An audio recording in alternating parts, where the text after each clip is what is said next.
हर इंसान जो इनका दुश्मन है उसका सच इनके सामने लेकर आऊंगी कि इसके बाद उन्हें कोई धोखा ना दे सके। और इसकी शुरुआत आलिया और तनु से होगी। सबसे पहले मैं उन दोनों का सच सबके सामने लेकर आऊंगी।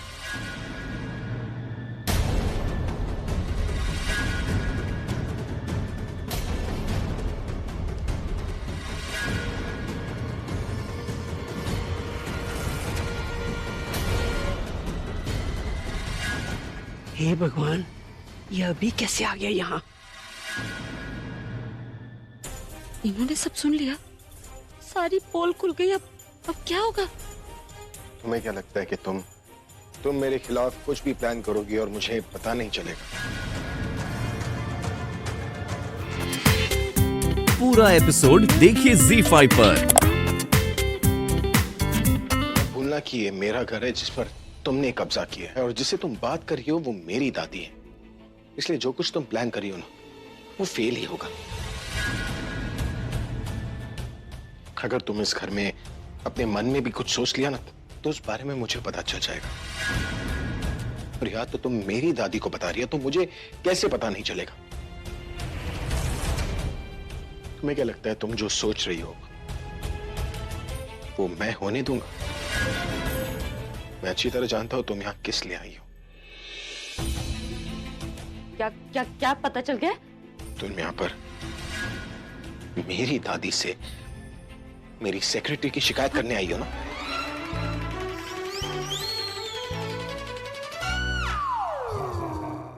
तुम मेरी दादी को कंप्लेन करके उन्हें बेवकूफ बनाना चाहती हो, मेरी सेक्रेटरी को काम से निकालना चाहती हो, है ना? तुमने मुझसे मेरा सब कुछ छीन लिया, लेकिन तुम मुझसे मेरी फैमिली को नहीं छीन सकती। और खास करके दादी। तुम्हें क्या लगता है कि दादी तुम्हारी बात मानेंगी? दादी मेरी साइड देंगी, क्यों दादी? और नहीं तो क्या, मैं तो अपने पोते का ही साथ दूंगी ना।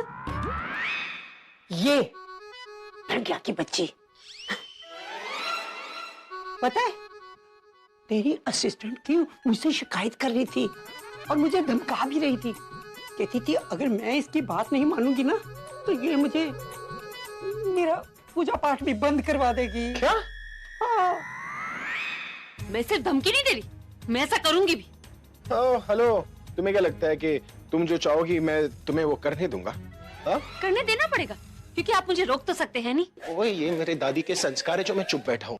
वरना अगर मेरा दिमाग खराब हो गया ना, तो तुम्हारे हाथ पांव पे रस्सी बांधकर मुंह पे टेप लगाकर किसी ऐसे कमरे में बंद कर दूंगा ना, जहाँ से ना रोशनी अंदर आएगी ना तुम्हारी आवाज बाहर जाएगी। फिर देखता हूँ कौन तुम्हारी हेल्प करेगा। वहाँ ना तुम्हारे पास फोन होगा ना तुम्हारा असिस्टेंट। फिर मैं देखता हूँ कि कौन सी पुलिस आकर तुम्हारी हेल्प करेगी। भूल कर भी कोशिश मत कीजिएगा, क्योंकि मैं ऑलरेडी पुलिस स्टेशन में रिपोर्ट लिखवा चुकी हूँ कि अगर किसी भी रोज मेरा फोन ना आए तो सबसे पहले इस घर की तलाशी ली जाए। उसके बाद मैं तो बच जाऊंगी, लेकिन पुलिस आपको ऐसी काल कोठरी में बंद करेगी ना, जहां ना तो अंदर रोशनी आएगी ना बाहर आपकी आवाज जाएगी। और वो आपकी असिस्टेंट है ना, उसे तो आपकी आंखों के सामने इस घर से बाहर निकालूंगी मैं। कहाँ चल रही हो? हम दुश्मन पे नजर रख रहे हैं, ये बात दुश्मन को नहीं पता चलनी चाहिए। Okay sir. तुम उसके लिप रीड करके बताओ कि वो क्या बोल रही है। सर मुझे लिप रीडिंग करना आता ही नहीं है। तो क्या आता है तुम्हें? सर शर्म आ रही है। आओ दीदी, क्या प्लान सोचा है आपने? और आपके साथ में रह के तो मैं भी समझदार हो गया हूँ। मेरी तारीफें करना बंद करो और जाके जो कहा है वो करो। 100 रुपए? Yes sir. दो। सर क्यों? अरे मैं तुम्हें बाद में बताता हूँ, जल्दी दो। इधर। हे, तेरी मैडम क्या बोल रही थी? कुछ भी नहीं।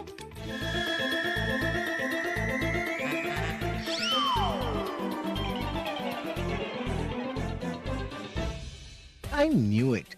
अरे जैसा बॉस वैसा ये पिए, दोनों पैसों के भूखे। अब बताओ, हमारी दीदी क्या बोल रही थी? दीदी वो कुछ समझा रही थी। क्या समझा रही थी? क्या सर जी, आप भी 100 रुपए के रिचार्ज में फुल टॉक टाइम मांगते हो? आपको तो पता है ना कि महंगाई का टाइम चल रहा है। अच्छा ठीक है, तू मुझे बता तो सही तेरी दीदी क्या बोल रही थी। उसके बाद टॉक टाइम क्या, पूरा मोबाइल तेरे मुंह पे मारूंगा। मतलब अभी आपके पास में 100 रुपए? हाँ यार, बाकी सब तेरी दीदी ने ब्लॉक कर रखा है ना, बता जल्दी। बॉस के साथ में गद्दारी करनी पड़ेगी साहब, हैं?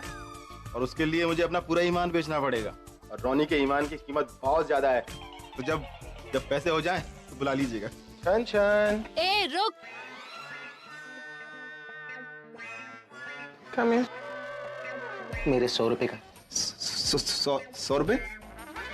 अभी जो तुझे 100 रुपए दिए वो गए। मुझे 100 रुपए दिए? ए, तुमने देखा कि तुम्हारे बॉस ने मुझे 100 रुपए दिए? तुमने तुमने नहीं देखा कि मैंने 100 रुपए? सर आपने मेरे को तुम्हारे 100 थे ना, जाके ले लेना। भी अब मेरी तेरे चश्मा लगा ले, चश्मा फिर अच्छा दिखाई देगा। अरे हमें तो इसने नौकर बना के रखा होगा, और मैं इसे फूटी आंख न देखूं, और तू बोलती है स्माइल करूंगी इसे, स्माइल करूंगी। चल हट। अब जो मैं तुम्हें उपाय बताने जा रही हूँ वो करने से तुम्हारी सारी परेशानियाँ दूर हो जाएंगी। तुम्हें रोज 100 रोटियाँ बनानी पड़ेंगी, और वो रोटियाँ गाय को खिलाने से तुम्हारी सारी प्रॉब्लम सॉल्व हो जाएंगी। क्या कहा आपने? 100 रोटियां मैं बनाऊं? अरे कैसी बातें कर रही हैं आप? वहाँ दिन भर घर में काम कर करके इतनी हिम्मत नहीं बचती कि जो बनी हुई रोटियां हैं वो मैं खा सकूं, और आप कह रही हैं कि मैं 100 रोटियां बनाऊं और गाय को दूं? नहीं माँ, मुझे माफ कर दीजिए, कोई और उपाय बताइए प्लीज। दूसरा उपाय भी है, तुम्हें 1 महीने तक व्रत रखना होगा। सिर्फ संडे को तुम्हें सफेद रंग की कोई भी चीज खानी होगी। ये करने से तुम्हारी सारी प्रॉब्लम्स दूर हो जाएंगी। आपकी जय हो, आपने तो मुझे अपना भक्त बना लिया। चलती हूँ मैं। मेरी फीस? फीस? ओ गॉड जी, जितने बचे कुछ पैसे थे वो भी चले गए। अब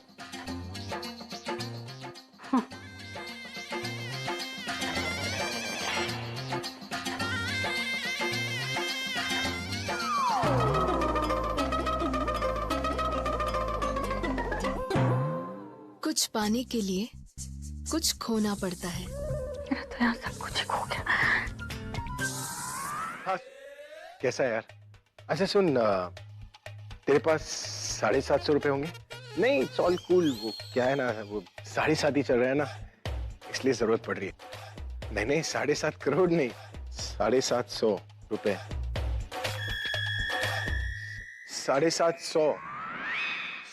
इस रूट की सभी लाइनें व्यस्त हैं। कृपया दोबारा कोशिश करें। The mobile you're trying to reach is currently unavailable. Please dial again later. हाँ यार, नहीं ऐसे ही।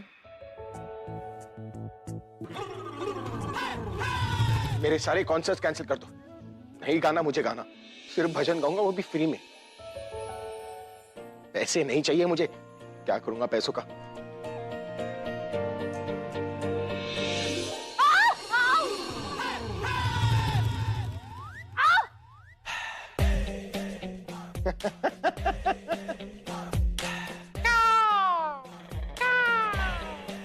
देखो, अब कौवा चाहे मोर का पंख लगा ले या हंस का, रहेगा तो वो कौवा ही ना।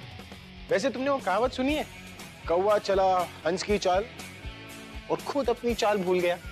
इस रूट की सभी लाइनें व्यस्त है। नहीं, एक्चुअली इस रूट की सभी लाइनें मस्त है। जो लोग आसमान में उड़ने की सोचते हैं ना, वो इसी तरह जमीन पर गिरते हैं, और गिरने के बाद खुद अपनी चाल भूल जाते हैं। बेटा